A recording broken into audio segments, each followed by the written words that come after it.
Yo, check this out mga kapangil, oh. Yan. Ito yung kakalagay lang namin kaninang umaga. At yan, kumapit na siya. Talagang ang laki talaga ng nagagawa ng araw mga kapangil, no. Makina. So nakapaglagay na ako dito sa baba dito. Sa dalawang linya.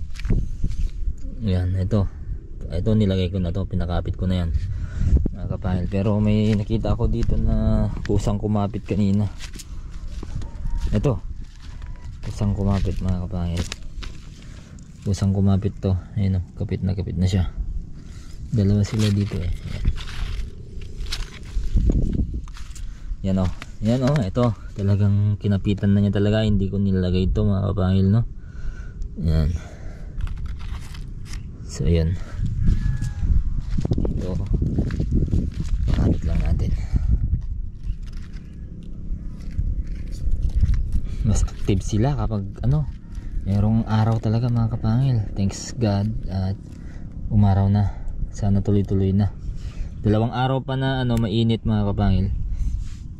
Ayun, magpapakuliglig na tayo. Magkukuliglig na.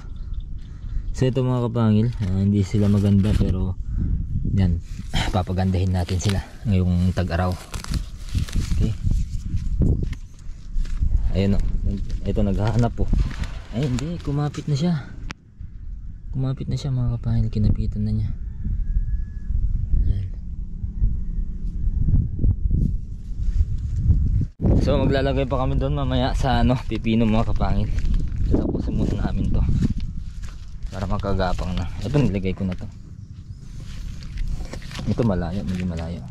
Antayin lang nating tumaas. So yun, update. Siyempre update din tayo mamaya sa ating mga pipino tsaka sa ating transplanted na kamatis. Ayan.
Sabi ko nga sa inyo nung nakaraan mga kapangil, no, na magpapabunga tayo dito sa sightings nya.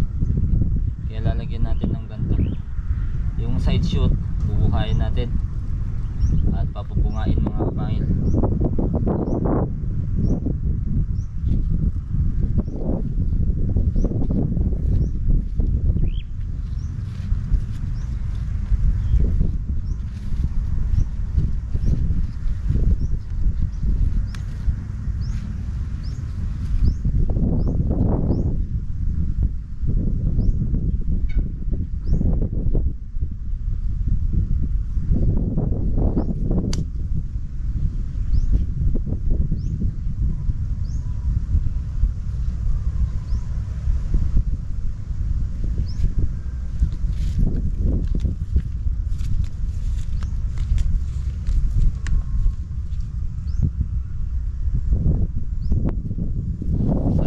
Katawan sa sikat ng araw.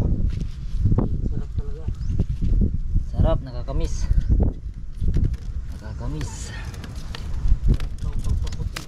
Oh.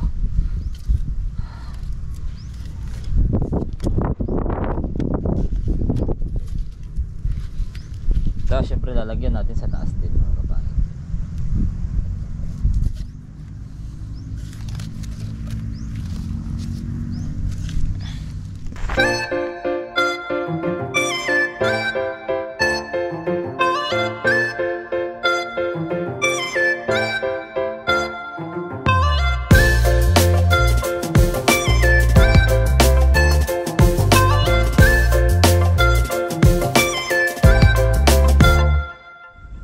magtatanim tayo ngayon ng ano mga kapangil, buto ng ampalaya. Try natin ulit mag-ampalaya men. Sana ba may pre-germinate tayo dito. Sana may nagbago na yung tubo konti at konti.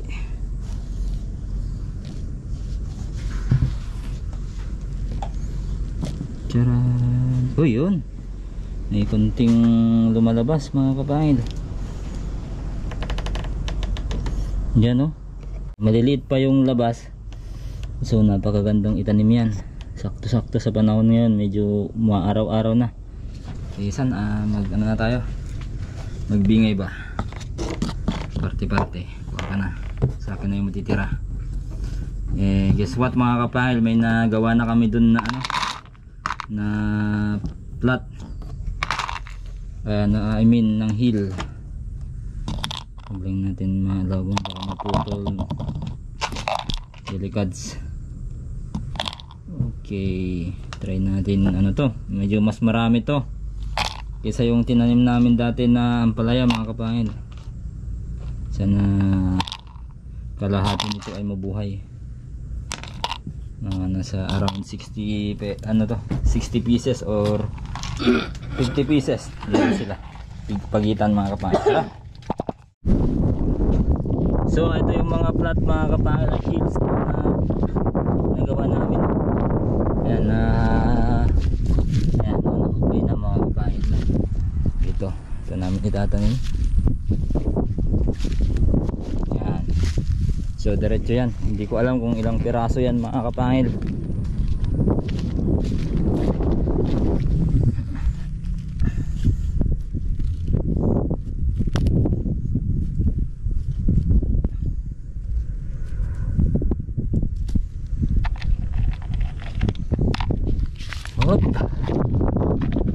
Mas madali ng ano ngayon mabuhay kasi talagang mainit na mga kapangil yung panahon. Okay,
Hindi na talaga kaya.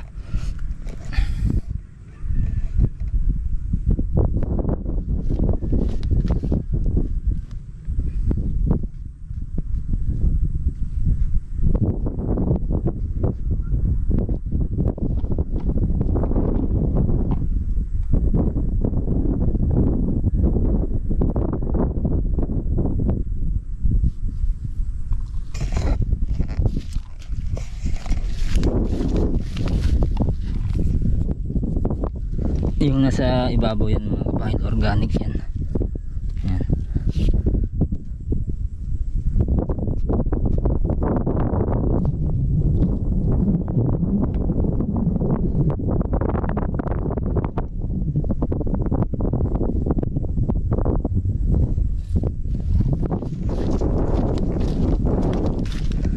Whoops. Yeah.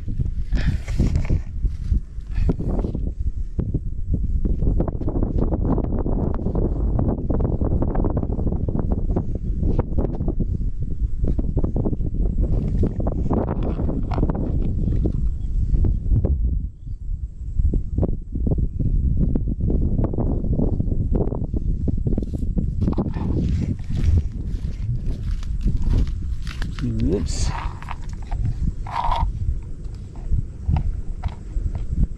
Sana itong pinakauna dito sa may compost natin ay mabuhay.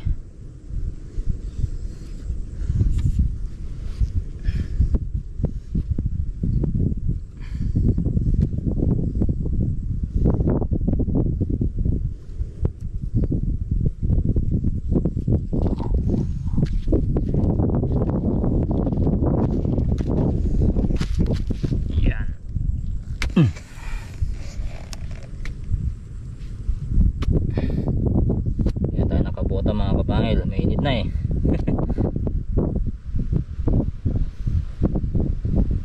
Tapos na din ang kapote siguro, pero mga ilang araw lang ulit siguro ay ulan na naman dito sa amin hanggang March. Yan.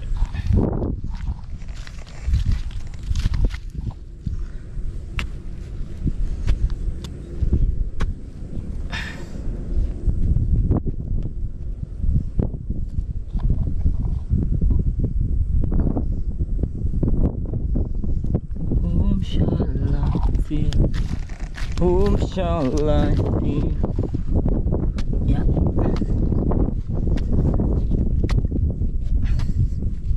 Okay.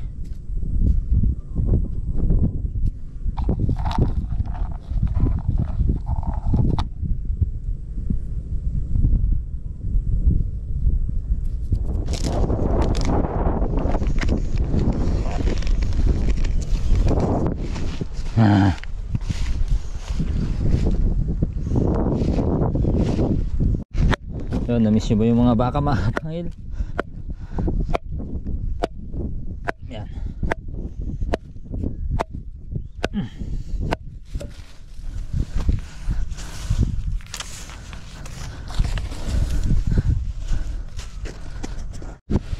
Ito naman yung dalawa.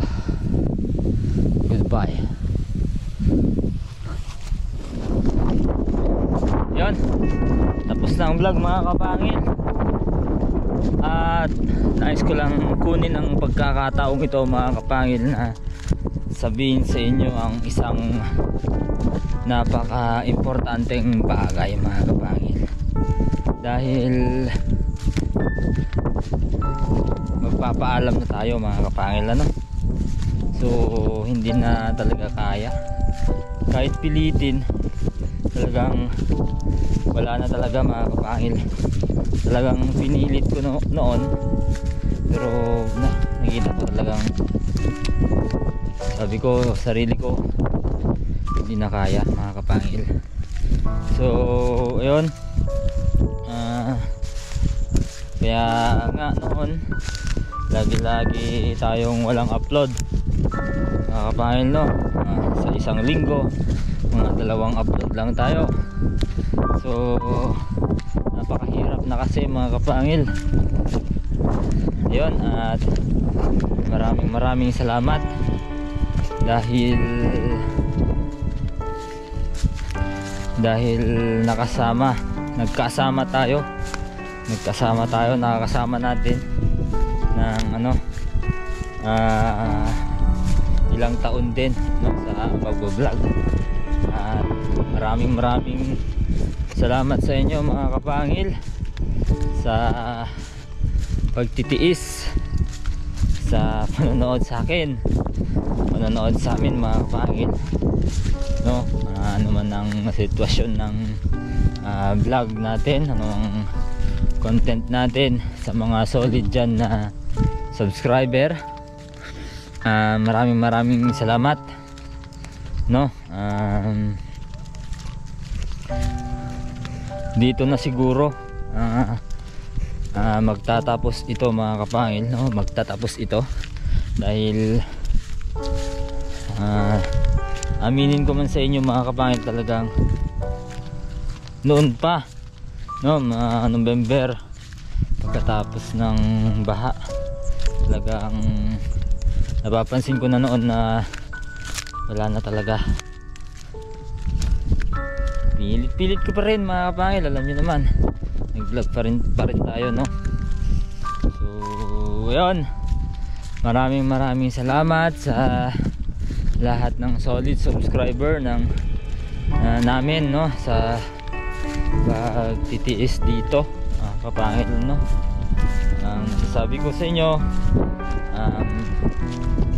wala ako kung wala kayo na matiisin mga kapangil, no. Kayo din ang nagbigay inspirasyon, nagbigay daan para umabot sa puntong to mga kapangil, no, na nagtagal din tayo sa pagbo-vlog. So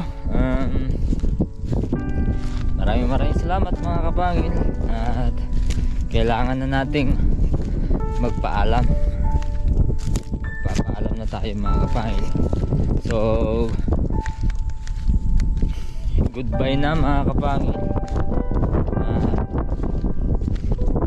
Wala, alam nyo naman siguro kung ano yung rason talaga o bakit, no, napagdesisyonan ko to. Paulit-ulit lang tayo mga kapangil, hindi na pwedeng pilitin, talagang sinatsagaan na lang, at alam kong sinatsagaan nyo na lang din mga kapangil, no. So ayun, from the bottom of my heart mga kapangil, maraming salamat, at ingat kayo palagi. Peace out, bye bye.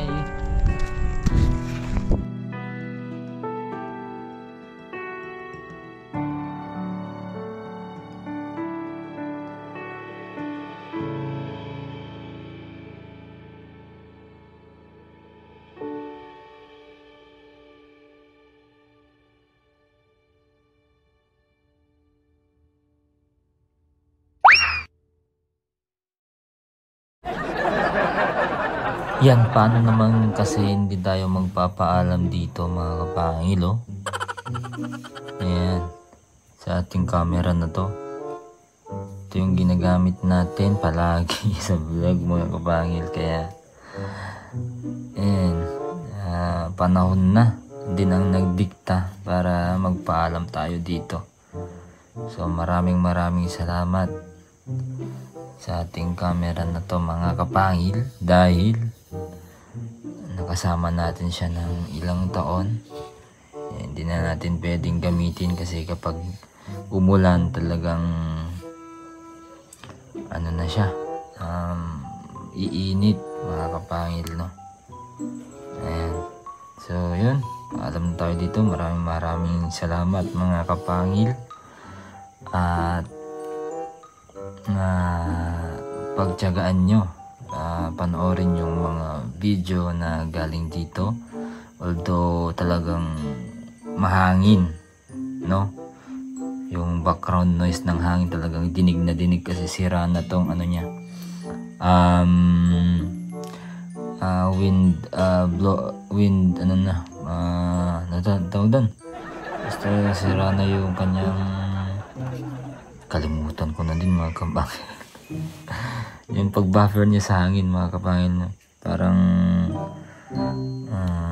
para hindi magtunog hangin. Ano na nga ba yung tawag doon mga kapangil? Basta wind noise reduction mga kapangil, wala na, sira na kasi siya.